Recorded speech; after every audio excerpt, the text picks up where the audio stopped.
Ako po noon, medyo hindi po naging madali yung buhay ko as a student. Bilang estudyante. Kasi hindi po katulad sa inyo ngayon na siguro sa inyo talagang very, May mga support. Opo, yung allowances nila, talagang sobra-sobra pa kasi nakapag-Shopee pa nga, di ba? Gusto na ngayon yung Shopee, yung Lazada, Laging may yung load. di ba? Tapos laging may load sa data. Wi-Fi. Opo, ako noon, hindi ko yan naranasan. Good day, everyone! And once again, welcome to Jump for Jesus. Yes. And today, magkakaroon po tayo ng short interview with Ate Beth Liacer. Hi, Ate Beth! How are Hello, you? Ate Mai! So, thank you for inviting me here.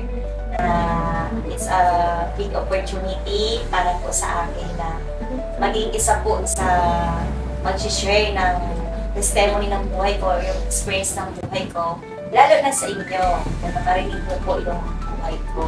So, anyway, bihira lang din ako naman mag-share dito sa inyo lahat. Kahit Yes. po sa iyo, Ate Mai. Diba? Ngayon ko lang siya makakausap talaga at marami akong gustong matutunan at malaman. And before anything else, siguro mas maganda na batiin muna natin silang lahat. So, everybody, advance congratulations para po sa darating nyo na graduation. Yes, so ako na-excite din ako sa bagong yugto na tatahakin natin yung mga buhay. Ayan.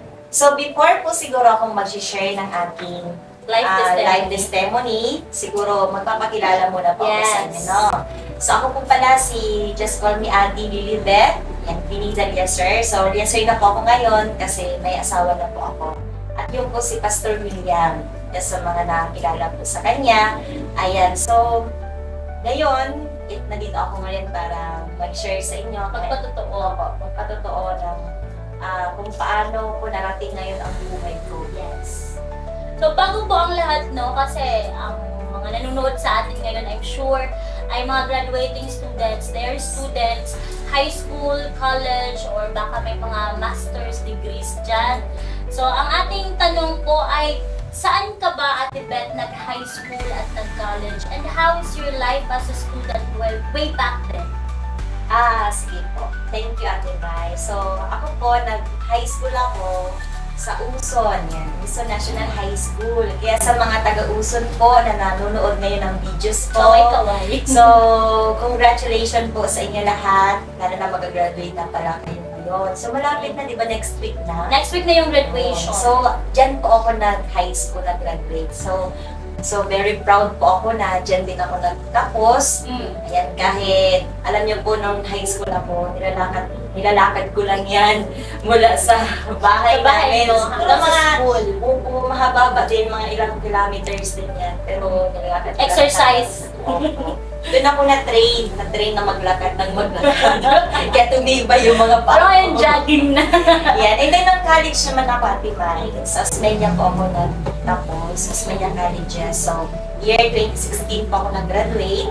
And then, classmate ko po yung ating mga age. So, parang free ako noon. Talagang pagkaba ako noon, morning, as hapon. Parang pag nagkaroon ako ng pressure na sabi ko, bakit ganito na kasi then, I will share you something about nung ako po'y naging estudyante pa lang.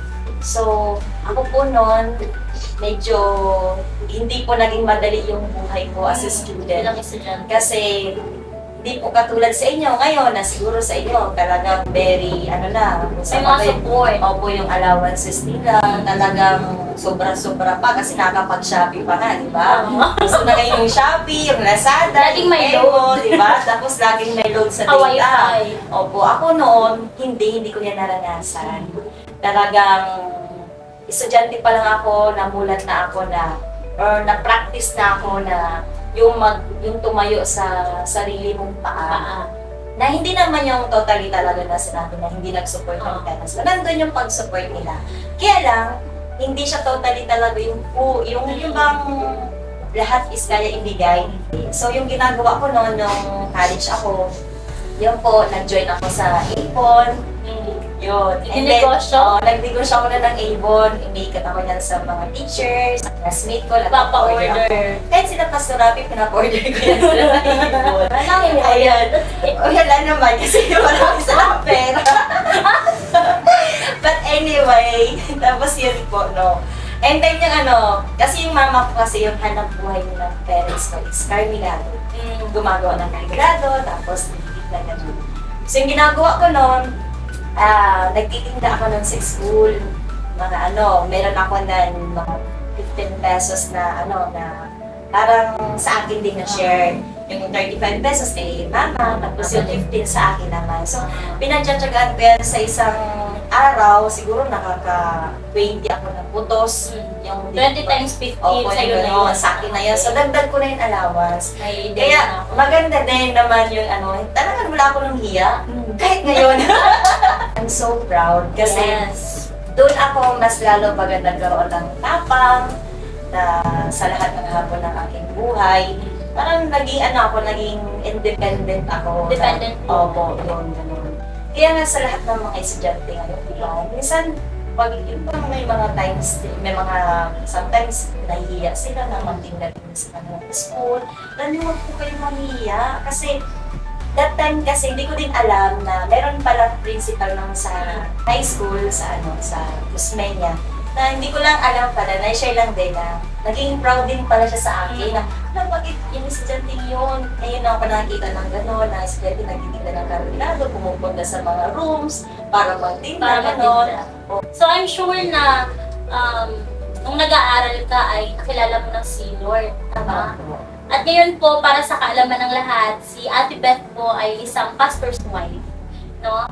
At aalamin naman natin kung ano yung, or paano, sa paanong paraan mo nakilala si Jesus.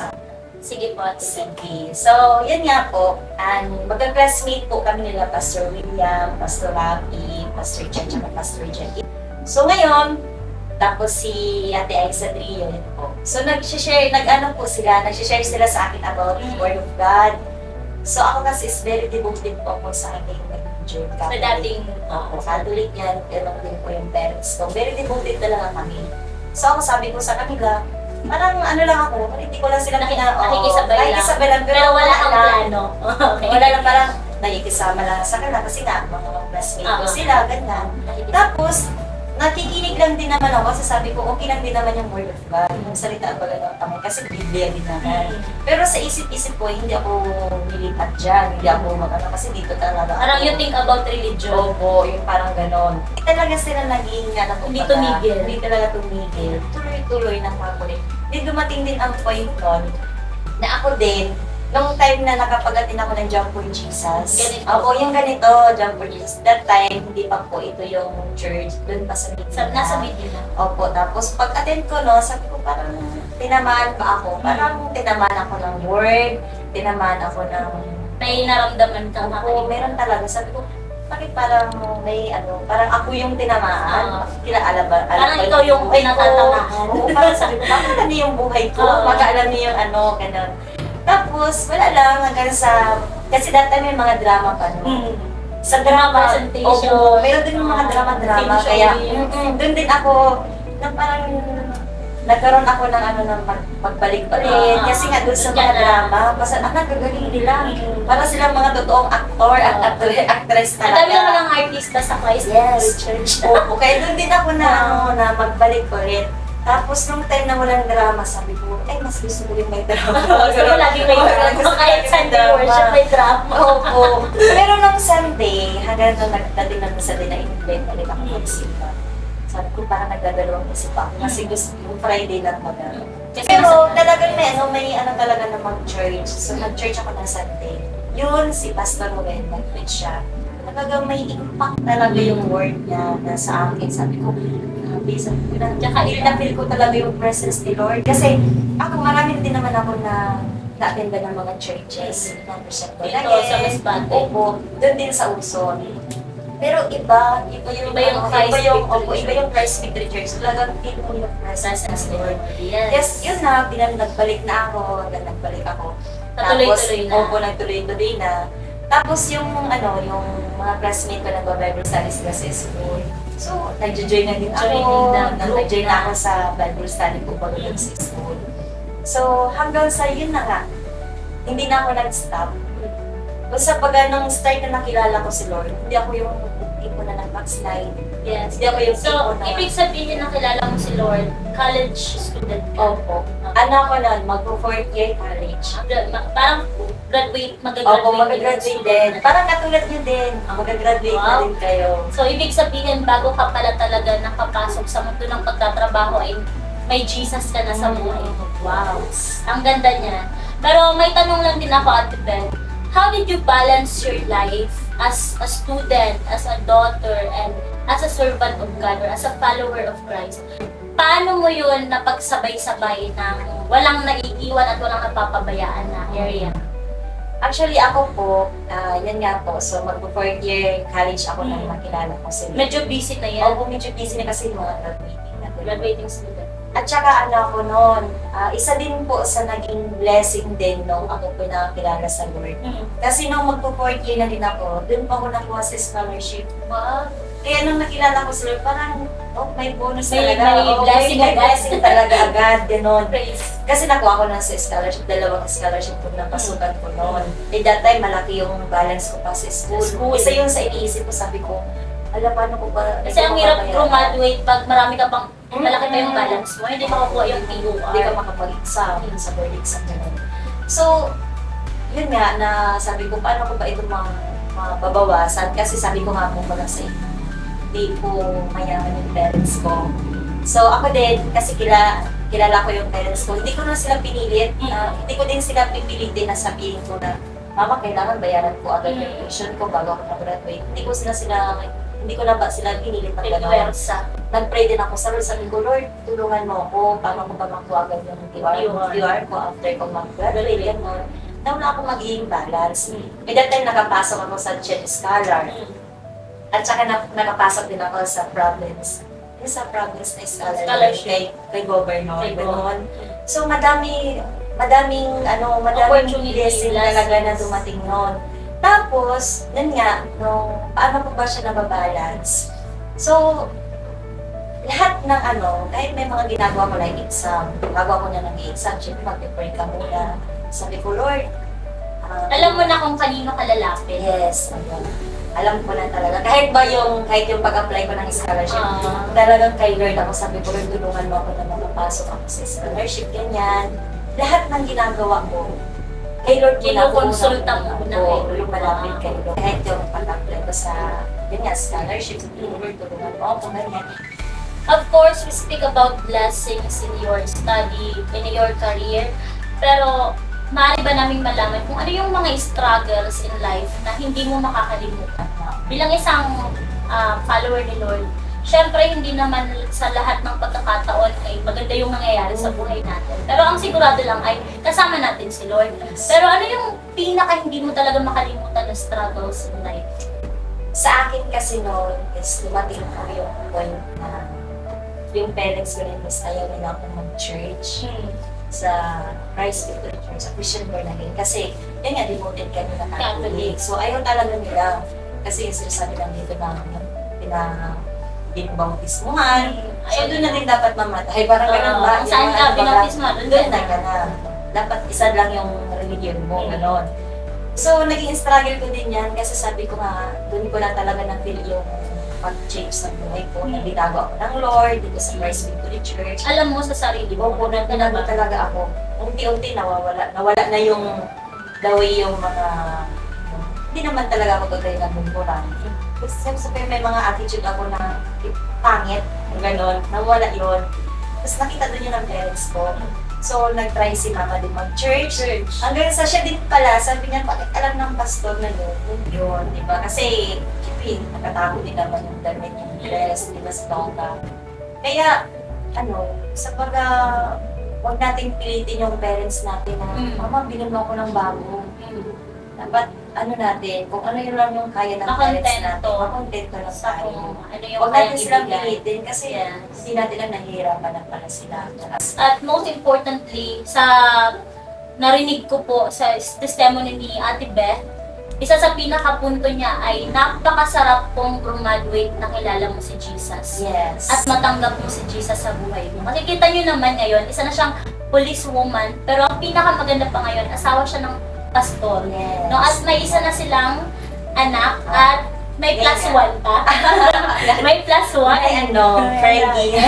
Fergie ngayon si at another blessing from God. Yes. Advice ko sa inyo, no? Habang po kayo malakad sa journey ng buhay mo, wag po ninyong kakalimutan si Lord. Wag na niyo pong kung sa baga ay naging successful ka na, nakapasa ka na sa exam, naging police ka na, naging teacher ka na, naging nurse ka na, or ano ba. Minsan may mga gano'n eh, kung kailan ko rin naabot na yung pangarap, kinalimutan ko si Lord, kinalimutan na yung church. Diba? Kung saan yung church yung nagpipray, Yes. yung church yung grabe yung prayer, yung tulong para ka magbabago, para ka magpasaksa sa buhay. Diba? Maraming mga gano'n, pero ako po, never ko po na kinalimutan si Lord kahit po yung church. Yes. Actually, grabe po yung tulong sa akin ng Christ Victory Church. Paano ko po naabot ngayon Sa ating lahat. pangarap ko. Kung paano ko nakasuot ng uniform, through their prayer. And Yung mga unity and prayer. prayer. Opo, talagang grabe. Kasi, doon ko din nakita yung love ng family ng CBC. Yung talagang pagmamahal. Alam nyo, kakaiba kasi yung church na to, yung church ng Christ Victory Church. Ito lang yung church na kakaiba na dito mo mapipil na yung Pamilya. bilog ng family talaga. Pamilya. Opo, may mga jokes sometimes, di ba, mga ganun. Pero, Parang magkakapatid yung opo. So this will be my last question, Ate Beth. What will be your advice to our young people here? O ano yung maipapayo natin sa mga graduating students in order for them to have the courage to continue as they go through their journey? So, sa lahat po ng mga estudyante ngayon na nanonood ng aking interview, so, alam nyo, kung ikaw po ay may nararanasan or kayo man may nararanasan kayo na parang nagkakaroon na kayo ng doubt or nag-aalangan na kayo na magpapatuloy ka pa ba sa pag-aaral, kung kailan ilang hakbang na lang, gano'n. Doon ka pa Oo, nalungkot. doon ka pa nagkaroon ng negative na, ay magtitigil ka na ganyan. So, ito po yung advice ko. Alam niyo, hindi po hadlang yung kahirapan para mag-start ka sa pag-aaral. Kasi kami po, mahirap lang din naman kami. Pero kung nakikita niyo po ngayon yung buhay ko, talagang dahil pinagpatuloy ko, kasama ko si Jesus, kasama ko si Lord, nagkaroon talaga ng success. Unti-unti, nagkaroon talaga ng success yung buhay ko talaga. Hashtag sumakses. Simpleng pag-uusap natin. I know for sure na may natutunan rin yung iba. Once again, congratulations po sa lahat ng mga graduating Yes. students natin, and we are celebrating with you. God bless, and you are so much welcome always in Christ.